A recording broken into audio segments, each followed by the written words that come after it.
नहीं, अब शांत बेटा। देखो बेटा, मुझे आज सिखानी है जर्नल एंट्रीज डिसोल्यूशन में। सबसे पहले एक ध्यान दो, मैंने जब नोट्स लिखवाए थे तो मैंने some important point to mind लिखवाए थे, उसमें मैंने 5 या 4 पॉइंट लिखवाए थे और मैंने एक पेज खाली छोड़ने के लिए बोला था 6 पॉइंट के लिए। है, देखो नोट्स में अपने some important point to mind, वहां पर मैंने 1 पेज लेफ्ट ऐसे करके बोला था 6 पॉइंट के लिए, छुड़वाया था। तो आज मैं 6 पेज लिखवा रहा हूं, ठीक है। इसमें हम पढ़ रहे हैं कॉन्सेप्ट ऑफ रियलाइजेशन या डिसोल्यूशन एक्सपेंस। किसका कॉन्सेप्ट? रियलाइजेशन अकाउंट का या डिसोल्यूशन का कॉन्सेप्ट, ठीक है। अब यहां पर कहने को तो आप कहोगे एक्सपेंस क्या है, आसान सी चीज है, पे करेंगे कैश कम होगा, एंट्री बना देंगे। पर बेटा ऐसा नहीं है। कई बार एक्सपेंस के पॉइंट्स इतने डिफरेंट लैंग्वेज में आते हैं, वो कंफ्यूज करते हैं। तो एक्सपेंस के लिए एक अलग से कॉन्सेप्ट बता रहा हूं। जब भी डिसोल्यूशन एक्सपेंस की बात हो, स्टेप 1 में हमेशा हमें पहले देखना है एक्सपेंस बॉर्न बाय हूम। हाँ बेटा, ये लिखना है पॉइंट नंबर 6 के रूप में नोट्स के अंदर, बॉर्न या मेट बाय हूम। एक्सपेंस कौन बॉर्न करेगा? फर्म बॉर्न करेगी या पार्टनर? तो यहां 2 केस बनेंगे, मे बी पहला केस बॉर्न बाय फर्म और दूसरा केस बॉर्न बाय पार्टनर। अब अगर क्वेश्चन साइलेंट है कि एक्सपेंस बॉर्न कौन करेगा, तो फिर कौन बॉर्न करेगी? फर्म। भाई जिसका डिसोल्यूशन हो रहा है वही तो खर्चा बॉर्न करेगा। अगर क्वेश्चन साइलेंट है तो कौन बॉर्न करेगा? फर्म। अब अगर एक्सपेंस बॉर्न बाय फर्म है तो इसे हम शो करते हैं किसमें? Show in debit side of. लक्ष्य भाई प्लीज अब पढ़ ले यार, बहुत बिल्कुल कान के पास बैठे हुए हो, बिल्कुल आ रही है दोनों की। Shown in debit side of realisation account. अगर बॉर्न बाय फर्म है तो कहां शो करना है? रिलेशन के डेबिट में शो होगा। और अगर बॉर्न बाय पार्टनर है तो not to be shown in realisation account. तो इसे हम रियलाइजेशन अकाउंट में शो नहीं करते हैं, सही है। तो पहले स्टेप में क्या देखना है? एक्सपेंस बॉर्न कौन कर रहा है। फिर सेकंड स्टेप में देखना है expense paid bye whom. Second step, step 2, expense paid bye whom. Expense पे कौन करेगा? अब यहां 2 बातें हो सकती हैं। एक्सपेंस या तो पेड बाय फर्म होगा या फिर एक्सपेंस पेड बाय पार्टनर होगा।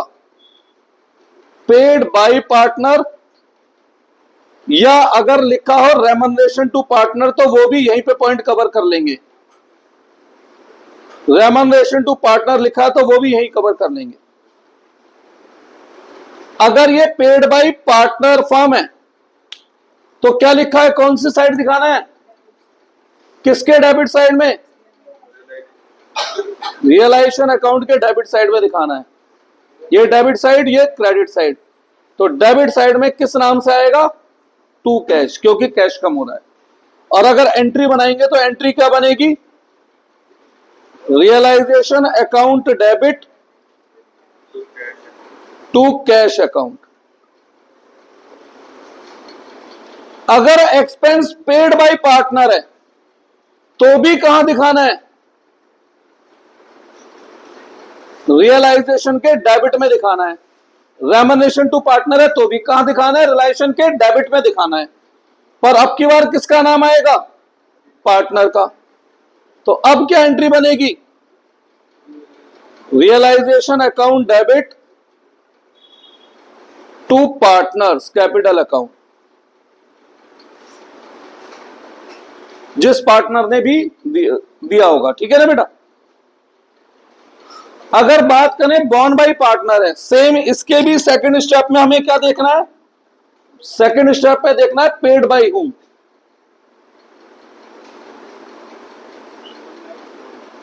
पेड बाई हूम, पे कौन कर रहा है। अब अगर ध्यान दो,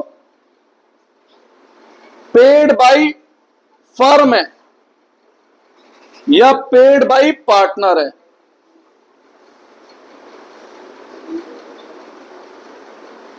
ठीक है। अब ध्यान से बेटा, खर्चा किसका है, ये फर्म का खर्चा है पार्टनर का, पार्टनर का। पे कौन कर रहा है, फर्म। पार्टनर बॉन्ड कर रहा है, पे फर्म कर रही है। पार्टनर का खर्चा फर्म पे करे, तो ये क्या बन गया, ड्राइंग। और ड्राइंग कौन से अकाउंट में आता था, ड्राइंग आती है बेटा कैपिटल अकाउंट में। किसमें, कैपिटल अकाउंट में, टू कैश। तो एंट्री क्या बनी, जो भी पार्टनर है उसकी capital account debit to cash account, ठीक है। अभी मैं एक क्वेश्चन कराऊंगा जिसमें 8 पॉइंट हैं, केवल सारे पॉइंट एक्सपेंस के हैं, उसे इससे मैच करूंगा। यहां पर एक्सपेंस बॉन्ड कौन कर रहा है, पे कौन कर रहा है, और हमें मतलब किससे है, फर्म से, बिजनेस से। क्या बिजनेस में कुछ आ रहा है, बिजनेस में कुछ जा रहा है। अगर कोई आदमी अपना खर्चा खुद पे कर रहा है तो मुझे उससे कोई मतलब वास्ता है, मैं उसे रिकॉर्ड करूंगा। उस केस में नो एंट्री, उस केस में नो एंट्री, इसे नोट करना है जरूर। और यहां पर एक स्पेशल केस आ सकता है। क्या स्पेशल केस आ सकता है यहां पर बेटा, expense paid by one partner से एक्स नाम का पार्टनर पे कर रहा है, और बॉन्ड बाय अनदर पार्टनर से पे कौन कर रहा है, वाई। अब ध्यान से सुनो, मैं एक फर्म हूं, ठीक है बेटा। मेरे यहां पर 2 पार्टनर हैं, पार्थ और कनिष्क। कनिष्क का कोई खर्चा था जिसकी पेमेंट पार्थ ने करी है। मेरे हिसाब से सोचो, क्या मेरे पास कुछ आया, मेरे पास से कुछ गया, क्या मेरे ऊपर किसी पार्टनर का उधार बढ़ा, क्या मेरे ऊपर से किसी पार्टनर का उधार कम हुआ, तो मैं रिकॉर्ड करूंगा नहीं करूंगा, मुझे कोई मतलब नहीं है। लेकिन कई बार क्वेश्चन में लिखा होता है firm has to record this entry. अब मैं रिकॉर्ड कैसे करूं, तो जाहिर सी बात है, किसका खर्चा है, कनिष्क का, पे किसने करा, पार्थ। तो मेरा काम क्या है यहां पर, मैं कनिष्क से पैसे मांगूंगा और पार्थ को पैसे लौटाऊंगा। तो जिस पार्टनर से पैसे मुझे वापस लेने हैं वो डेबिट, किससे वापस लेने हैं, जिस पार्टनर ने एक्सपेंस बॉन्ड करा है, ठीक है। जिस पार्टनर ने एक्सपेंस बॉन्ड करा है उससे मुझे पैसे लेने हैं, डेबिट। और किसे देने हैं, जिसने पेमेंट की थी, टू एक्स। हाँ बेटा, ठीक है। अब सेम ऐसे मानो ना कि भैया सक्षम और लक्ष्य 2 दोस्त थे, सक्षम ने लक्ष्य से 1000 रुपए उधार ले लिए, अब दोनों मेरे पास आ रहे हैं, भैया आप सेटलमेंट करो। तो मैं क्या करूंगा, इससे पैसे मांगूंगा, इससे दूंगा। तो मैं एज ए सेटलमेंट, फर्म क्या कर रही है, जिस पार्टनर ने पे किया था उसे लौटाना है पैसा, और जिसने बॉन्ड किया था उससे वापस लेना है। ये केस नोट करो। फिर मैं आपको एक बुक की इलिस्ट्रेशन नंबर 7 है वो कराता हूं, उसमें 8 या 9 पॉइंट है, वो सारे पॉइंट केवल एक्सपेंस के हैं। किसके हैं वो सारे पॉइंट, एक्सपेंस के हैं। अरे भैया स्क्रीनशॉट लेके करने को, क्या नोट कर लेना स्क्रीनशॉट, फिर मैं क्वेश्चन सॉल्व कराता हूं। हाँ बेटा, इलिस्ट्रेशन नंबर 7 है ये, टीएस ग्रेवाल से। हाँ, ग्रुप पर फोटो मैंने नहीं भेजी, मैंने किसी बच्चे से भिजवाई है, उस वक्त मेरा फोन नहीं था। देखना आया है कोई इलिस्ट्रेशन नंबर 7, कितने पॉइंट हैं, 9 पॉइंट हमें इस केसेस से सॉल्व कर दे।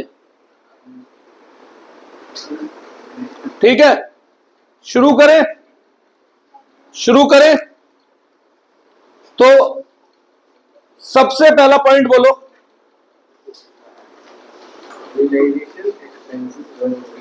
रिलायेशन एक्सपेंस वर्थ ₹10,000। सबसे पहले स्टेप में, अनुष्का जी ध्यान दो जरा, रियलाइज, बेटा फोन नहीं है, बुक भी नहीं है, तो बेटा किसी के साथ बैठ के शेयर तो करो, यहां आ जाओ। ऐसे कैसे समझ में आएगा? एक्सपेंस बॉर्न बाई होम नहीं बताया, तो जब क्वेश्चन नहीं बताता एक्सपेंस कौन बॉर्न कर रहा है, तो कौन बॉर्न करेगा? फर्म। और एक्सपेंस पेड बाई होम भी नहीं बताया, तो जब पेड बाई होम नहीं बताया तो जो बॉर्न करेगा वही पे करेगा। तो केस बना expense borne by firm, paid by firm. तो रियलाइजेशन के डेबिट में लिखना है टू कैश। एंट्री बनी realisation account debit to cash account. कितने रुपए? 10,000। नरेशन के रूप में बीइंग करके पॉइंट उतार देना, जो भी लिखा है एज इट इज नीचे। कोई डाउट है पहले पॉइंट में?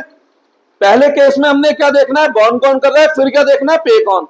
कुछ ना बताए तो फर्म बॉर्न करती है, कुछ ना बताए तो जो बॉर्न करेगा वही पे करेगा।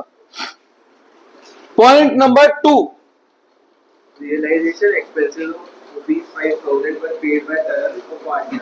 Paid by Taran a partner. ठीक है, पर भैया मुझे पेड से मतलब नहीं है पहले स्टेप में। पहले स्टेप में मुझे किससे मतलब है? बॉर्न। बॉर्न कौन कर रहा है ये बताओ।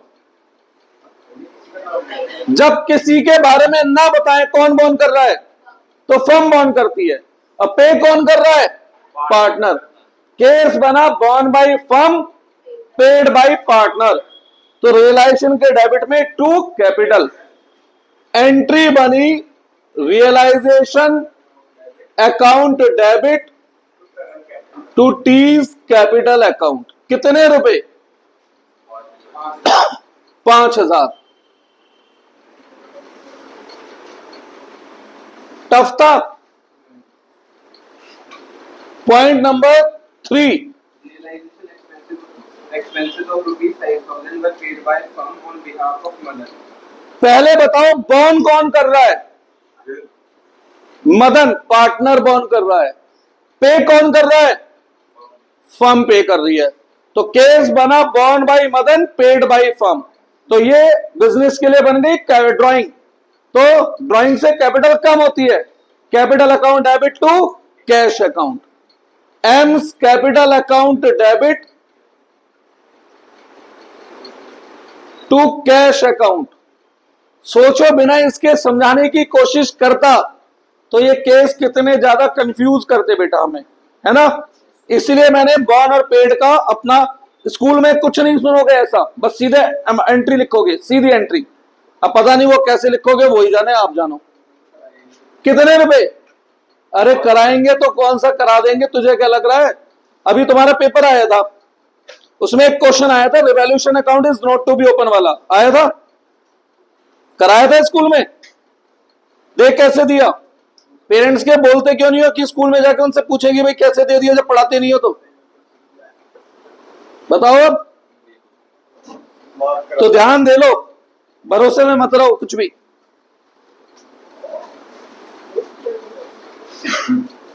4th पॉइंट पढ़े। अरे भाई एक पॉइंट छोड़ दिया, 8,000 रुपए वाला शायद। नहीं, यही है, चलो बोलो। अब सुनो, पवन से हमने रेमनरेशन तय कर लिया 20,000 इंक्लूडिंग एक्सपेंस। 20,000 इंक्लूडिंग एक्सपेंस मतलब हम तो उसे 20,000 का रेमनरेशन देंगे, एक्सपेंस उसकी अपनी जिम्मेवारी, वो खुद बॉर्न करेगा। एक्सपेंस उसकी अपनी जिम्मेवारी, वो खुद बॉर्न करेगा। तो फर्म जो रेमनरेशन देगी पार्टनर को, वो फर्म का खर्चा केवल उतना है। ठीक है, फर्म जो पेमेंट देगी वो खर्चा है। Realisation debit to capital. तो एंट्री बनी realisation account debit to P's capital account. कितने रुपए? 20,000। आगे बढ़ो, इसी पॉइंट को पूरा बोलो, इस पॉइंट को पूरा करो। एक्चुअल एक्सपेंसेस पर 10,000। एक्चुअल एक्सपेंस बॉर्न कौन कर रहा है? Pawan. Expenses incurred were paid by Pawan. और पे भी कौन कर रहा है? पवन। तो बॉर्न बाय एक्चुअल एक्सपेंस में कौन सा केस लगा? Borne by Pawan, paid by Pawan. तो क्या एंट्री होगी? For actual expense no entry. क्यों है नो एंट्री? कौन सा केस बन रहा है? Borne by Pawan, paid by Pawan. ठीक है, पार्टनर ने ही बॉर्न किया और पार्टनर ने ही पे किया, तो नो एंट्री। कोई डाउट इसमें? पॉइंट नंबर 5, रिजोल्यूशन एक्सपेंसेस पर 8,000 आउट ऑफ टोटल खर्चा है, ध्यान से सोचो, 8,000, जिसमें से 3,000 बॉर्न बाय फर्म है और 5,000 बॉर्न बाय कौन सा पार्टनर है? रवि। बॉर्न बाय रवि है। फिर आगे लिखा है 8,000 इज पेड बाय फर्म, तो ये 3,000 भी पेड बाय फर्म है और ये 8,000 भी पेड बाय फर्म है। पहले हम इस 3,000 की बात करते हैं। 3,000 में केस कौन सा लगा? Borne by firm, paid by firm. तो 3,000 के लिए ये केस। एंट्री बनी realisation account debit to cash account 3,000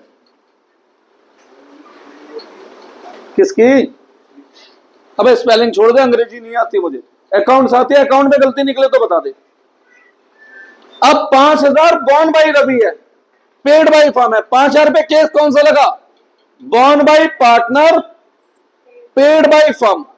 तो ये बन गई drawing, capital account debit to cash account.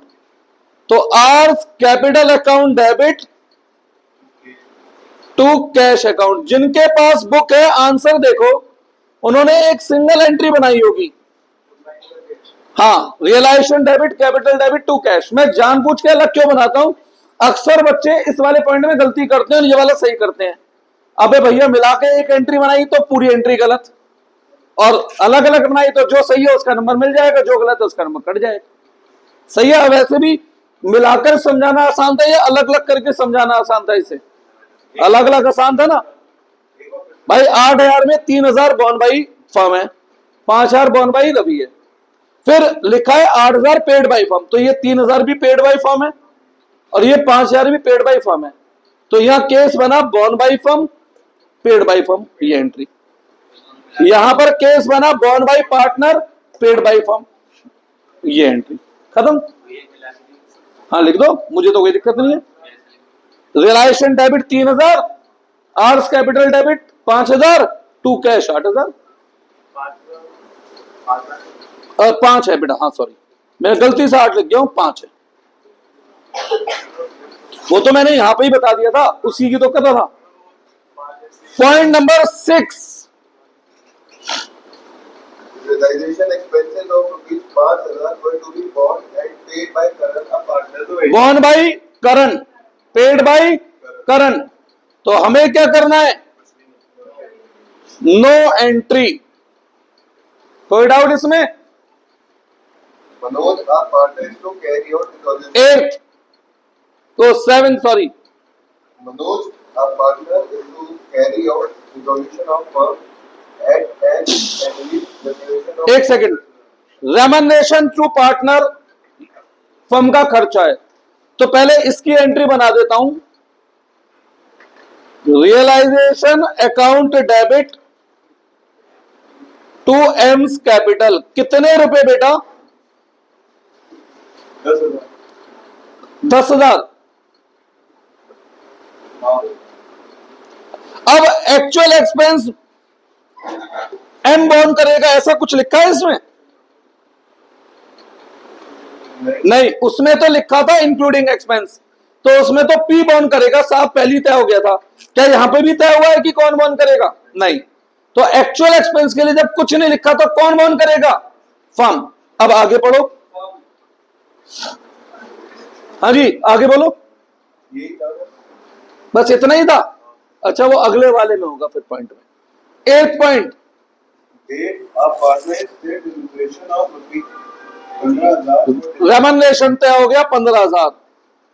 तो realisation account debit to Dev's capital 15,000। बेटा एक मिनट देखना, फ्रेम में कट तो नहीं रहा है? अभी जगह आ रही है यहां तक? यहां तक? यहीं तक है लास्ट? ये भी नहीं दिख रहा? ये लास्ट है।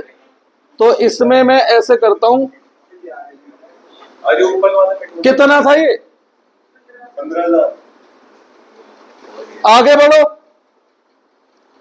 realization expense of rupees realisation expense कौन बॉर्न करेगा? कुछ लिखा है? तो फर्म पे बॉर्न करेगी। पे कौन कर रहा है? कुछ लिखा है? तो born by firm, paid by firm. तो 8,000 के लिए born by firm, paid by firm 8,000। कोई डाउट यहां तक? ये तो पूरा है, यहां तक आ रहा है। Point number 9, realization expense of rupees 5,000 were to be paid by a partner paid by one partner Pavitra and borne by another partner Hitesh. तो जो पार्टनर बॉर्न करता है वो डेबिट, और जो पार्टनर पे करता है वो क्रेडिट। कितने रुपए? 5,000 तो डिसोल्यूशन एक्सपेंस में आप बताओ कि इस कॉन्सेप्ट की जरूरत है या बिना इसके कर देते आप ये सारी एंट्री? नहीं सोच पाते बेटा ये सारे केसेस, ठीक है ना?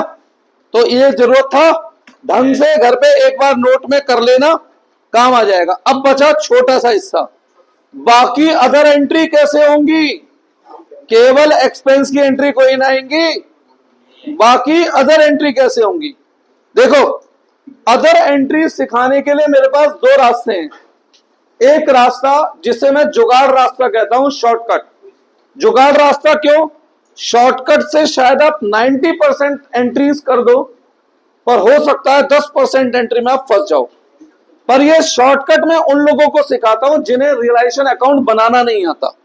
भाई अगर किसी बच्चे ने ये चैप्टर छोड़ रहा है, कल ही एग्जाम है, मुझे उम्मीद है कि एंट्री आ सकती है, एक दिन में वो डिसोल्यूशन रियलाइजेशन अकाउंट नहीं सीख पा रहा है, तो एक शॉर्टकट, एक तरीका है जिससे हम उसे इतनी एंट्री सिखा सकते हैं कि 6 पॉइंट आ रहे हैं तो 5 वो सही कर देगा, ये पक्का है।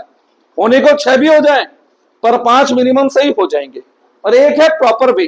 तो मैं एक तरफ बता रहा हूं शॉर्टकट, एक तरफ प्रॉपर वे, और मैं टेस्ट वाला क्वेश्चन चेक करवा दे रहा हूं उससे, बस खत्म। फिर मैक्सिमम हार्डली 10 मिनट का काम है ये, और 10 मिनट बाद आप लोग अपने घर चले जाना।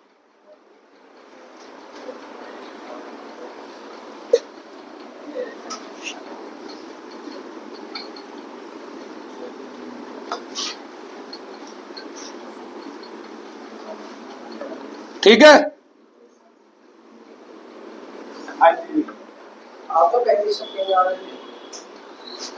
How to think for making entry. Entry बनाने के लिए कैसे सोचना है। एक तरफ शॉर्टकट, जुगाड़ रास्ता, मतलब अगर किसी ने ये चैप्टर नहीं पढ़ा, ये चैप्टर पढ़ा ही नहीं है, वो भी इस रास्ते से एंट्री बना देगा, मगर जरूरी नहीं है वो हर एंट्री बना पाएगा। ठीक है, जरूरी नहीं है वो हर एंट्री बना पाएगा। पर आपने तो चैप्टर पढ़ा है तो आप इस शॉर्टकट को लगाओ और ध्यान में रखो कौन सा, जो हमने कॉन्सेप्ट पढ़ा उस कॉन्सेप्ट को, तो आपके 100% इस शॉर्टकट से भी पॉसिबल है। और दूसरी तरफ है proper way of thinking. Proper way of thinking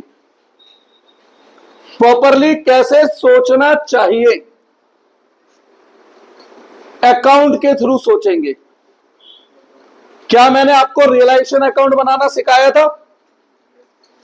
ये कौन सी साइड, ये सबसे पहले क्या लिखते थे यहां, सन्ड्री एसेट, यहां सन्ड्री लायबिलिटीज, फिर यहां पर लायबिलिटी पे करने के कितने तरीके थे, केवल 2 रास्ते, इसके अलावा किसी और रास्ते से लायबिलिटी पे हो तो एंट्री नहीं करनी है, हमें केवल कैश या कैपिटल से मतलब है। एसिड बेचने के कितने रास्ते थे, 2, या तो कैश और बैंक आर द सेम, या फिर इसके अलावा किसी और तरीके से एसिड बिके तो नो एंट्री। अगर यहां बैलेंस लॉस बचता था वो कहां ट्रांसफर होता था, पार्टनर में। यहां प्रॉफिट बचता था वो कहां ट्रांसफर होता था, पार्टनर में। ऐसा ही था। दूसरा हम बनाया करते थे पार्टनर्स लोन अकाउंट, यही था। ओपनिंग बैलेंस, लोन की पेमेंट कितने तरीके से हो सकती थी, केवल या तो कैश या कैपिटल, इसके अलावा कोई और तरीका लोन की पेमेंट का नहीं था। अगर इसके अलावा किसी और तरीके से लोन की पेमेंट हो तो रिकॉर्ड नहीं करते थे, ये सिखा रखा है ना। अब अगर कोई बैलेंस बच जाए, इधर बैलेंस बचे तो टू रियलाइजेशन, और इधर बैलेंस बचे तो बाय रियलाइजेशन, ऐसे ही करते थे ना। और last capital account. Capital account का मैं क्यों बनवा रहा हूं फॉर्मेट, भाई रिजर्व वगैरह सोचने पड़ जाए तो इसके थ्रू सोच सकते हो। कैश अकाउंट तो सारा क्रॉस शिफ्टिंग है ना, कैश अकाउंट में कोई डायरेक्ट पोस्टिंग नहीं है ना बेटा, यही था ना। ये बना लिया हमने माइंड में या कॉपी पे, जैसा भी आपको लगता है। भाई आप अच्छे से चैप्टर सीख चुके तो माइंड में सोच सकते हैं, नहीं तो कॉपी पे। अब रही बात जुगाड़ रास्ता क्या है, मैंने आपको क्या बताया था, एंट्री कब होती है, केवल तब होती है जब कैश या कैपिटल पैसा आए। कैश या कैपिटल के अलावा किसी और तरीके से कोई भी पेमेंट रिसीप्ट है उसकी एंट्री नहीं होती। तो बस यही सोचते हैं। कैश बढ़ता है तो क्या होता है बताओ, डेबिट, और अपोजिट में लिख दो रियलाइजेशन। कैश कम होता है तो कैश क्या होगा, क्रेडिट, अपोजिट में क्या लिख दो, रियलाइजेशन। ठीक है, या तो कैश पे असर पड़े या फिर कैपिटल पे। कैपिटल लायबिलिटी है, बढ़ेगी तो क्रेडिट, अपोजिट में क्या लिख दो, रियलाइजेशन। यह जुगाड़ रास्ता है, जिसने चैप्टर नहीं सीखा मत सीखो, इस तरीके से भी एंट्री हम बना सकते हैं बेटा। कैपिटल क्या होती है, लायबिलिटी, अगर कम होगी तो debit, capital account debit to, opposite में रियलाइजेशन। ठीक है, और लोन के लिए बना लो लोन अकाउंट, लोन के लिए लोन अकाउंट बनवा देता था। तो जिन बच्चों ने ये चैप्टर छोड़ा था एग्जाम में, एक दिन पहले भैया नहीं मान रहे थे, नहीं पढ़ना भैया नहीं पढ़ना, मैंने 5-10 मिनट में बस ये कॉन्सेप्ट बताया था। एग्जाम में 6 पॉइंट आए थे बोर्ड में, 6 में से 6 पॉइंट इससे हो सकते थे, 5 तो तकरीबन सबके सही हो गए थे। मतलब चैप्टर छोड़ने के बाद भी इससे नंबर मिल गए थे उन्हें बेटा, टू कैश या कैपिटल। और अगर बैलेंस बचता है तो टू रियलाइजेशन या बाय रियलाइजेशन। बस अब मैं टेस्ट वाला क्वेश्चन खोलूं, जो मैंने टेस्ट लिया था संडे को, उसमें जो क्वेश्चन दिया था वो क्वेश्चन में दोनों तरीके से मैच करा दे रहा हूं और आज होमवर्क दे दे रहा हूं लास्ट इस चैप्टर का, चैप्टर क्लोज। निकालो।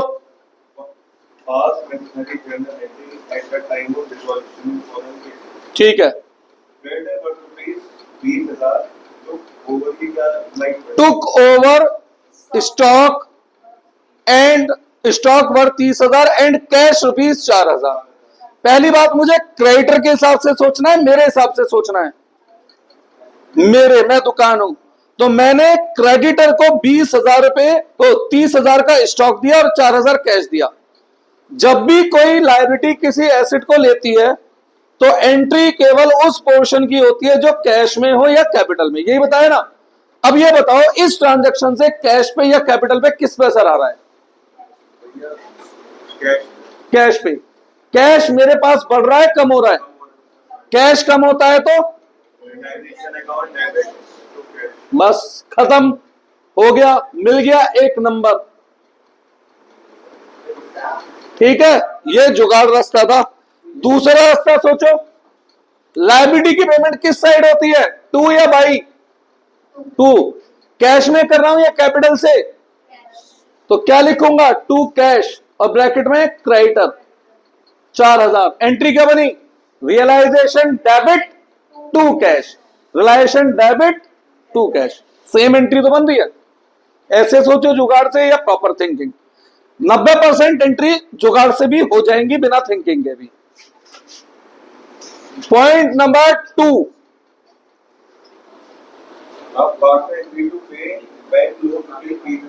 Partner agree to pay liability on the behalf of firm. मेरी तरफ से मेरे बिहाफ पर कोई पार्टनर लायबिलिटी पे कर रहा है तो मेरे पास उसकी कैपिटल बढ़ेगी कम होगी? कैपिटल बढ़ेगी, क्योंकि मैं पैसे फ्यूचर में पार्टनर को लौटाऊंगा। कैश पे असर नहीं आ रहा है, कैपिटल पे। कैपिटल क्या हो रही है?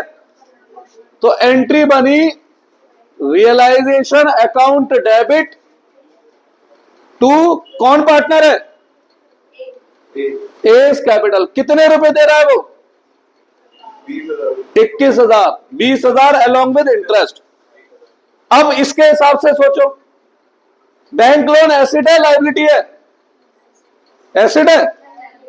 लायबिलिटी किस तरफ पे होती है? To side. कौन पे कर रहा है? पार्टनर। कितने रुपए पे कर रहा है? तो एंट्री बनाऊंगा तो realisation debit to S capital. चाहे कॉन्सेप्चुअली सोच लो और चाहे वो जुगाड़ शॉर्टकट रास्ते से सोच लो, एंट्री वैसे ही बन के आएगी। और ये चैप्टर तो आसान है क्योंकि रिकॉर्ड ही हम केवल उन चीजों को कर रहे हैं जो कैश या कैपिटल पर असर कर रहे हैं। कैश और कैपिटल के अलावा कोई और ट्रांजैक्शन हम रिकॉर्ड कर ही नहीं रहे, तो मुश्किल है ही नहीं इसमें कुछ भी। ठीक है ना बेटा? पॉइंट नंबर 3 बोलो। अब लोन की बात आ गई तो लोन अकाउंट बना लो बेटा, वो जरूरी है। लोन का ओपनिंग बैलेंस कितना है? अब आगे बढ़ो।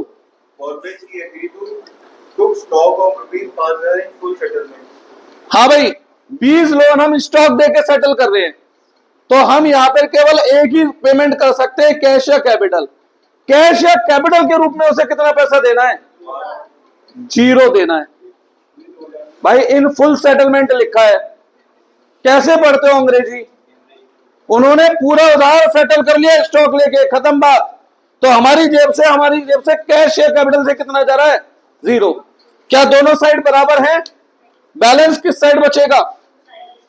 बैलेंस बचता है तो कौन सा अकाउंट में ले जाते हैं?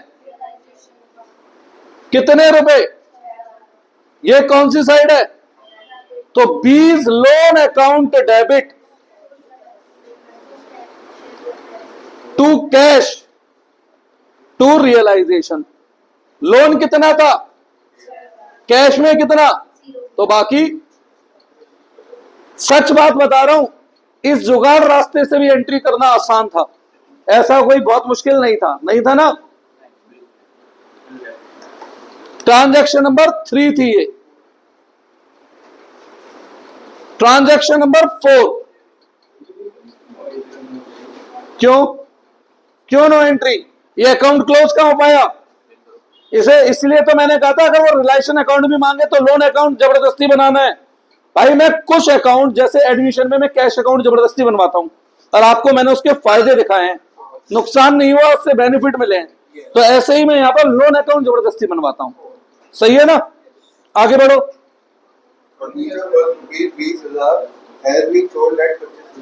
एसेट किस साइड बेचते हैं हम? तो रियलाइजेशन क्या हो रहा है? तो कैश क्या होगा? डेबिट। तो एंट्री बनी कैश डेबिट रियलाइजेशन। अब ऐसे आओ, फर्नीचर बेचने पे कैश पे असर आ रहा है कैपिटल पे, तो कैश बढ़ेगा कम होगा? कैश बढ़ेगा तो कैश डेबिट टू, अरे ऐसे सोचो या वैसे, एंट्री तो जो है वही बनेगी ना, एंट्री अलग अलग बननी होगी तो दोनों मैं कंपेयर क्यों कराऊंगा बेटा, सही है ना। Cash account debit to revaluation, नहीं रियलाइजेशन। रिवैल्यूएशन लिख के आओगे फिर उस एग्जाम की तरह उल्टे सीधे शब्द यूज कर रहे हो बेटा। किसी ने बोला है रिवैल्यूएशन, किसने बोला है, तो फिर ठीक है। Fifth, building of rupees 50,000 has been sold at 20% profit. अब सुनो, 2,000 has been 50,000 की बिल्डिंग बेची है 10-20% प्रॉफिट यानी 60, इसमें से 2,000 रुपए जो ब्रोकर था वो कमीशन ले गया। हमारे हाथ में कितना पैसा आ रहा है बिल्डिंग बेच के, पैसा आ रहा है जा रहा है, कैश आता है तो cash account debit. To realisation. Entry बनाना बिल्कुल भी मुश्किल नहीं है, और किसकी एंट्री मुश्किल हो सकती थी, एक्सपेंस की, उसके मैंने 9 पॉइंट कराए अभी। इसके हिसाब से सोचो एसेट किधर बेचते हैं, to side by side, cash में बेच रहा हूं, रियलाइजेशन क्रेडिट हो रहा है तो कैश डेबिट, तो सेम एंट्री बनी, कोई डाउट है। और लास्ट पॉइंट, और उसके बाद होमवर्क और जाओ फिर। हाँ जी, There was unrecorded liability of rupees 30,000 when found settled. With unrecorded asset of rupees 10,000, 15,000, 30,000, कुछ भी सही। ये बताओ अनरिकॉर्डेड लायबिलिटी को हमने अनरिकॉर्डेड एसेट से सेटल कर दिया, कैश पे क्या असर आया, कैपिटल पे क्या असर आया, और जब कैश पर कैपिटल पे कोई असर नहीं आता तो ये जुगाड़ रास्ता भी अपने आप में बहुत सक्षम रास्ता है एंट्री करवाने के लिए, जिन्हें चैप्टर ना तो वो भी एंट्री कर सकते हैं बेटा, कोई डाउट। ये मेरी तरफ से लास्ट कॉन्सेप्चुअल क्लास थी, आज का एक लास्ट होमवर्क है, और भैया उस अगली क्लास में होमवर्क चेक कराएंगे, और मंडे से कंपनी अकाउंट शुरू, सेकंड बुक शुरू। होमवर्क दे रहा हूं, ठीक है, लाओ होमवर्क में बोल भी देता हूं, 2025 वाली बुक दिखा दो।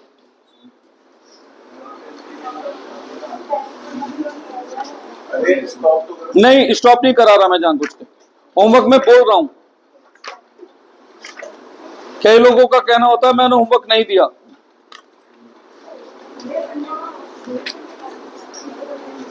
क्या बेटा, संडे तो मैं इकोनॉमिक का टेस्ट ले रहा हूं, अकाउंट्स का नहीं है, इकोनॉमिक्स का क्यों ले रहे हो? वो भी पेरेंट्स को भेजूंगा, वो बैठ के करवाएंगे। ट्यूशन तो नहीं आना ना? आना है, अभी मैं बता दूंगा कल। इलिस्ट्रेशन 8 होमवर्क 2025 की बुक, इलिस्ट्रेशन 8, इलिस्ट्रेशन 9 होमवर्क 2025 की बुक। तुम बच्चों ने परेशानी इतना करा है। इलिस्ट्रेशन 6 होमवर्क, इलिस्ट्रेशन 6, तो इलिस्ट्रेशन 6, 7, 8, ठीक है, ये होमवर्क है बेटा, चलो।